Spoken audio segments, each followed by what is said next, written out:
जय हिंद दोस्तों, त्यागी trading tips में आपका स्वागत है। दोस्तों, इस वीडियो के अंदर हम बात करने वाले हैं टोटल 4 से 5 शेयर के बारे में। यहाँ पर बात होने वाली है। हम यहाँ पर रिन्यूएबल एनर्जी के 2 ऐसे शेयर के बारे में भी बात करेंगे जहां पर लगातार एक्सपेंशन देखने को मिल रहा है। जहां भी कहीं एक्सपेंशन देखने को मिल रहा है, यानी कि कंपनी अपना काम बढ़ा रही है और काम बढ़ाने के लिए पैसे का टारगेट उसने रखा है कि इतना पैसा इस वाले फील्ड के अंदर एक्सपेंशन प्लान में खर्च किया जाएगा। वहां पर आगे आने वाले टाइम में ग्रोथ देखने को मिल सकती है, ठीक है। लेकिन ये नहीं कि शेयर के नाम बता दिए, उनके अंदर ऑलरेडी तेजी है तो आप एकदम से घुस जाएंगे। नहीं, देखिए, शेयर का नाम जानना और उसका काम जानना, उसके अंदर क्या न्यूज़ है उसको जान लेने से ही ये नहीं कि आप शेयर खरीद लेंगे। उसके अलावा बहुत सारी चीज़ें देखी जाती हैं। सबसे पहले हम यहाँ पर बात करते हैं, स्टार्ट करते हैं एसबीएफसी फाइनेंस लिमिटेड से। जहाँ पर एफआईज की बात करें तो देख लीजिए 1 डेढ़ साल से 2 साल से लगातार खरीदारी कर रहे हैं। खरीदारी का रिजल्ट ये है कि शेयर धीरे धीरे ऊपर की तरफ भागता हुआ नजर आ रहा है। मार्केट कैप देख लीजिए, 12,000 करोड़ का मार्केट कैप है। छोटी ही कंपनी यहाँ पर है, लेकिन आपको एक चीज जाननी होगी, कभी शेयर सस्ता होता था। कौन सा share? Larsen and Toubro finance, L finance.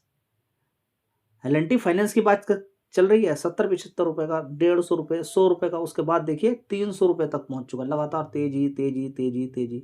तो सस्ता शेयर अगर आपको मिल रहा है तो ध्यान देना आपको चाहिए। चलिए देख लेते हैं इस कंपनी के फंडामेंटल। दोस्तों, यहाँ पर अगर बात करते हैं एसबीएफसी फाइनेंस लिमिटेड की, अगर बात करते हैं तो 1 साल पहले देख लीजिए 314 करोड़ का रेवेन्यू था। उसके बाद 333 करोड़, उसके बाद 361 करोड़, उसके बाद 388 करोड़, अभी देखेंगे 411 करोड़। तो लगातार परफॉर्मेंस ऊपर की तरफ जा रही है। लेकिन ये जा रही है, ठीक है। क्या रिवर्स हो सकती है, कम हो सकती है, बराबर? ये सारे ऑप्शन हैं। आगे ऐसा भी देखने को मिल सकता है, ठीक है। तो ऐसा नहीं, यहाँ पर देखिए एक रिस्क ही लेना होता है, लेकिन रिस्क का कुछ आधार होना चाहिए। अब देखिए, रिस्क ले रहे हैं, कुछ आधार नहीं मालूम है, कुछ नहीं मालूम है, बस लगे हुए हैं। ये भी नहीं देख रहे कि 1 साल पहले इस कंपनी का नेट प्रॉफिट 84 करोड़ का था। उसके बाद 88 करोड़, 94 करोड़, 101 करोड़, अभी देखेंगे 109 करोड़, ठीक है। तो कुछ चीज़ तो जरूर देखनी है। अब ऐसा नहीं कि एकदम, देखिए आने वाले टाइम में हो सकता है कि 50 करोड़ का ही नेट प्रॉफिट आ जाए। होने के लिए तो कुछ भी हो सकता है, लेकिन जिस समय आप खरीद रहे हैं एटलीस्ट कम से कम कुछ देख लें। बिना देखे बिल्कुल भी ना खरीदें, कुछ ना कुछ तो आपको देखना है ताकि एक आइडिया आपको मिल जाए। सबसे पहले हम यहाँ पर देखेंगे कि प्रमोटर की होल्डिंग 1 साल पहले कितनी की होती थी या फिर 2023 में कितनी की होती थी। तो आप पाएंगे 2023 में 64 करोड़ का प्रमोटर की यहाँ पर होल्डिंग थी। एफआईएस की थी 2.74%, ठीक है। उसके बाद यहाँ पर देखते हैं डीआईएस की 12.42%। तो अभी डीआईएस की अगर होल्डिंग देखते हैं तो 18% हो गई। 2-3% जो होल्डिंग थी एफआईएस की वो 7% हो गई। जो 64% प्रोमोटर की होल्डिंग थी वो 52% हो गई। यानी कि प्रोमोटर का माल अगर एफआई डीआईएस खरीद लेते हैं तो अच्छी बात है, कोई गलत नहीं। बड़े प्लेयर से बड़े प्लेयर के हाथ में माल जाए तो एक अच्छी बात है। चलिए दोस्तों, यहाँ पर सबसे पहला शेयर होगा वारी एनर्जीज लिमिटेड, ठीक है। रिन्यूएबल एनर्जी के अंदर कंपनी काम करती है। एक्सपेंशन प्लान आप देख सकते हैं 25,000 करोड़ का। कितना? 25,000 करोड़ का एक्सपेंशन प्लान है। टोटल करंटली अगर हम यहाँ पर देख सकते हैं, मॉड्यूल कैपेसिटी यहाँ पर देखेंगे 18.7 गीगा वाट की है, ठीक है। एंड सेल मैन्युफैक्चरिंग कैपेसिटी देखते हैं यहाँ पर कितनी है, 5.4 गीगा वाट, ठीक है। और साथ ही अगर हम यहाँ पर देख सकते हैं कि ऑर्डर बुक अराउंड कितनी है, 47,000 करोड़ की, ठीक है। अगर यहाँ पर देखेंगे ऑन 1 अक्टूबर 2025 की अगर बात करते हैं तो बोर्ड ने अप्रूव कर दिया है एडिशनल कैपेक्स। देखिए यहाँ पर एडिशनल और कर दिया है कितना, 8,175 करोड़ का, ठीक है। कितना? 8,175 करोड़ का। तो ये सारी चीज़ें अगर आपको मालूम होगी तो एक बहुत अच्छी बात यहाँ पर देखने को मिलेगी, ठीक है। तो कंपनी अलग अलग देखेंगे सिस्टम में, यहाँ पर स्टोरेज सेल बैटरी सिस्टम के अंदर भी कंपनी, यहाँ पर आप देखिए कैपेसिटी कितनी है, 3.5 गीगावाट, ठीक है। यहाँ पर 8,000 करोड़ लगभग यहाँ पर इन्वेस्टमेंट। इसके अलावा देखेंगे इलेक्ट्रोलाइज़र कैपेसिटी की बात करते हैं, देखिए 125 करोड़ यहाँ पर आप देख सकते हैं। और साथ ही यहाँ पर अगर बात करते हैं इन्वर्टर कैपेसिटी की तो लगभग 50 करोड़। तो ये सारी चीज़ें हैं जो कि आपको आनी चाहिए, ठीक है। इसके अलावा रिलायंस इंडस्ट्री भी अच्छा खासा काम कर रही है। और इसके अलावा अगर हम यहाँ पर देखने की कोशिश करते हैं HEG लिमिटेड, इसका भी एक्सपेंशन प्लान शानदार आगे बढ़ता हुआ जा रहा है। लेकिन एक कंपनी है और जिसके बारे में मैं आपको यहाँ पर बताना चाह रहा हूँ, देखिए अदानी ग्रीन, ठीक है। अदानी ग्रीन के अंदर भी लगातार हम देख रहे हैं कि लगातार एक्सपेंशन प्लान बढ़ता जा रहा है, ठीक है। तो कुछ शेयर्स थे जिनके एक्सपेंशन प्लान बढ़ रहे हैं। तो दोस्तों अदानी ग्रीन की अगर बात करते हैं तो अदानी ग्रीन के एक बार फंडामेंटल देख लीजिए। एक साल पहले 3005 करोड़ का रेवेन्यू था कंपनी का। कितना? 3005 करोड़ का, देख लीजिएगा। उसके बाद 2300 करोड़, उसके बाद 3073 करोड़, 3800 करोड़, अभी देखेंगे सितंबर क्वार्टर में 3008 करोड़ का। तो आपको मालूम भी होना चाहिए कंपनी की परफॉर्मेंस कैसी देखने को मिलेगी।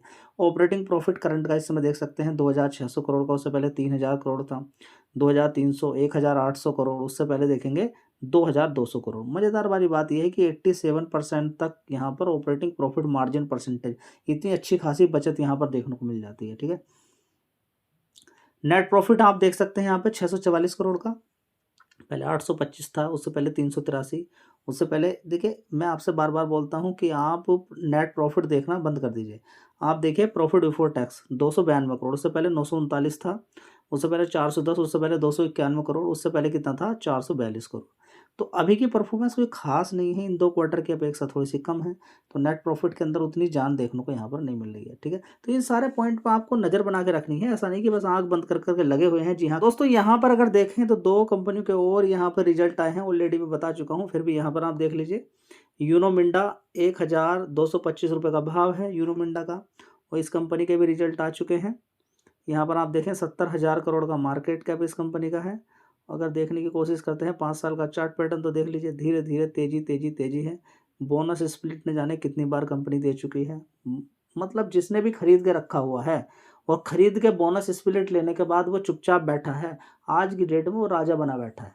अगर किसी ने पिछले 10 साल के अंदर ये मान के चलें कि 17-18 में ये शेयर लिया होगा, 2017-18 के अंदर, और आज तक वो अगर बैठा हुआ है तो वो उसकी मौज आ गई है। इसीलिए बोला जाता है कि जिस कंपनी का मार्केट कैप कम हो और बोनस स्प्लिट मिल रहा हो और आगे ग्रोथ हो तो चुपचाप बैठ जाइए उसके अंदर, इधर उधर भागना नहीं है। तो कुछ लोगों को लगता है कि बड़ी मेहनत करनी पड़ेगी, इतने सारे 2-3 लैपटॉप लेकर बैठना पड़ेगा, कोई किसी को पैसा भी देना पड़ेगा, जो एप्लीकेशन पे काम कर रहे हैं उसका भी चार्ज देना पड़ेगा, न जाने कितने चार्ज देने पड़ेंगे, आंखें फोड़नी पड़ेगी तब जाके पैसा बनेगा।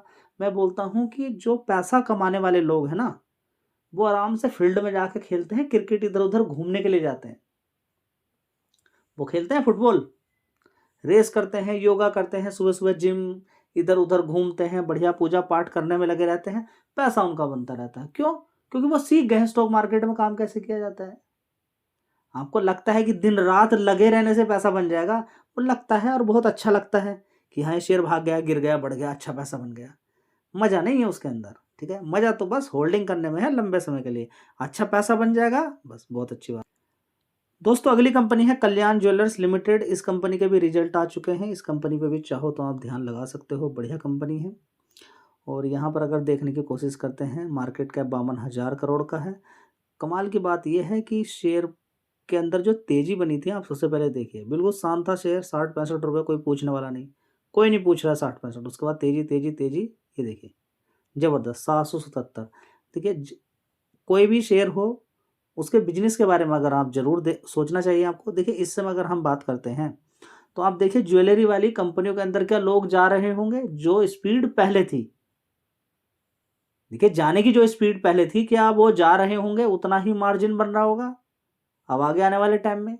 क्या दीपावली धनतेरस पर उतनी ही बिक्री हुई होगी? देखिए जो अमीर लोग हैं, जिन पे पैसे की कोई कमी नहीं है, सोना 5 लाख को हो जाए 10 लाख को, उन पर कोई असर नहीं पड़ेगा। लेकिन एक गरीब इंसान, अपनी लड़की की शादी उसको करनी है, लेकिन उसको गोल्ड ठीक देना था, लेकिन वो ठीक नहीं दे पाएगा। हो सकता है वो सिल्वर की तरफ शिफ्ट हो जाए, हो सकता है वो मना ही कर दे, भाई ये गोल्ड और सिल्वर मैं नहीं दे पाऊंगा क्योंकि ये तो महंगे हो गए हैं। अब बताइए गोल्ड सिल्वर की इतने प्राइस करने से इन लोगों को फायदा, देखिए एक ये अर्जेंट हो गया है, जैसे कि पानी अर्जेंट हो गया ना, पानी के बिना आप नहीं रह सकते, खाने के बिना नहीं रह सकते। इसी तरह से लड़की को, लड़के को अगर गोल्ड नहीं मिला है शादी के अंदर, तो बस बात, लड़की वाला कैसे देगा कोई मतलब नहीं है, लेकिन चाहिए, दिमाग काम ही नहीं करेगा, ये चाहिए भाई, गोल्ड लेकर नहीं, गोल्ड लेकर आ गई भाई, गोल्ड अब तो और ज़्यादा गोल्ड की वैल्यू, क्योंकि 1,30,000, 1,20,000, ये कोई सिस्टम है? समझिए ना, अब आप सिस्टम बना के रखा हुआ है तो लोगों ने, समझ लीजिए। ठीक है, तो क्या बोला जाए, गोल्ड की रिक्वायरमेंट है या खाने की, कुछ नहीं कहा जा सकता, लेकिन वैल्यू तो गोल्ड को ही दी जाएगी क्योंकि उसका प्राइस ज़्यादा है। ठीक है, चलिए दोस्तों अगली कंपनी है BSC लिमिटेड। यहाँ पर आप देख सकते हैं 2666 रुपये का भाव है। 8% की तेजी यहाँ पर देखने को मिल रही है। तो BSC का शेयर तो कभी तेजी कभी गिरावट ये दिखाता ही रहता है, ठीक है। कभी 400 रुपये के आसपास होता था, कोई पूछने वाला नहीं था। मल्टीबैगर 15-20 गुना पैसा करके दे दिया इसने, जिसने भी होल्ड किया। बोनस वगैरह भी कंपनी बीच बीच में देती रहती है, साथ में डिविडेंड भी आपको मिलता रहता है। और आज की डेट में देखिए, जैसे ही खबर मिली, देखिए कोई भी ऐसी खबर मिल जाए जिससे इनका रेवेन्यू पर असर बैठता हो, तो अभी CDSL की बात करें, एंजल वन की बात करते हैं, या फिर जो भी रिलेटेड हैं किसके, जो भी शेयर मार्केट से रिलेटेड कंपनियां करती हैं, उनके लिए खुशखबरी होगी क्या, कि 10 में से 9 लोग खत्म होंगे, बर्बाद होंगे इंडिया के लोग, और इनका मुनाफा बढ़ेगा। इनका मुनाफा बढ़ेगा क्योंकि इंडिया के लोग कॉल पुट खेलेंगे, क्योंकि काम चलेगा। क्योंकि निफ्टी 50 अब एक्सपायरी जो थी, अभी वीकली एक्सपायरी थी, वो वीकली ही रहेगी। तो कुछ ये सुनने में आ रहा था कि मंथली हो जाएगी, ठीक है। लेकिन सरकार ने अभी मना कर दिया ना कि ये चलेगी, ये कंटिन्यू रहने वाली है। क्योंकि हैज कैसे करेंगे लोग, बस ये हैज कैसे करेंगे, इस हैजिंग के चक्कर में, ये हैजिंग के लिए ही आई थी कॉल पुट। लेकिन डायरेक्टली लोग ऐसे ही काम कर रहे हैं, हैजिंग कोई करता नहीं है, ठीक है। बस आ गए। ब्रोकर भी जिंदा इसलिए हैं क्योंकि लोग कॉल पुट, कोई बर्बाद होगा तो तब काम चलेगा। ब्रोकर तब जिंदा रह सकते हैं जब ये कॉल पुट खेल खेल के अपने आप को लोग बर्बाद करेंगे। और 10 में से 9 लोग खत्म हो रहे हैं। देखिए क्लियर है, सेबी ने क्लियर कर दिया है, 10 में से 9 लोग खत्म हो जाते हैं कॉल पुट के अंदर। अभी तक का ट्रैक रिकॉर्ड है। अगर आप जाएंगे तो शायद प्रोबेबिलिटी आपकी 99% है कि आप खत्म ही होंगे, बचने का कोई मतलब नहीं है। फिर भी लेकिन अगर दिल नहीं मानता है और आप जा रहे हैं और बहुत ही ज़्यादा एक्साइटमेंट है, तो मैं बोलता हूँ कि अगर 1 लाख रुपया है तो 2-4 हज़ार 5 हज़ार से करके देख लीजिए। अगर उससे बात बन गई तो ठीक है, आगे बढ़ जाइए। बात नहीं बनती है तो हाथ जोड़ के पीछे हट जाना, नहीं तो वो 1 लाख क्या, आगे से भी न जाने कितने लाख रुपए और जाएंगे, तब भी छुटकारा नहीं मिलने वाला है। धन्यवाद।